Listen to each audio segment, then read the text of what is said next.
Hello everyone, in this video I'm going to show you how to disable the volume buttons in your Android phone. So when you use it, it will be disabled. So first of all, you just need to go to the Play Store and you need to install a app called Button Mapper, remap your keys. So just go ahead and install it.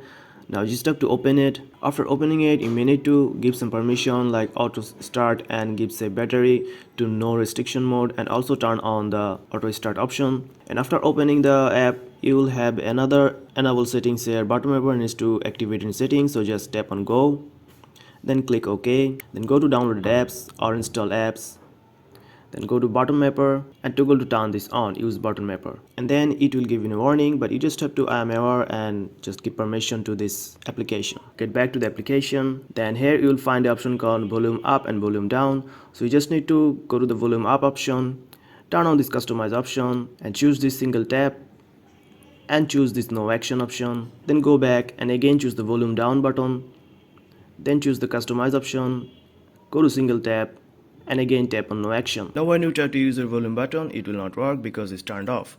Now you can just go back to the app and turn this on.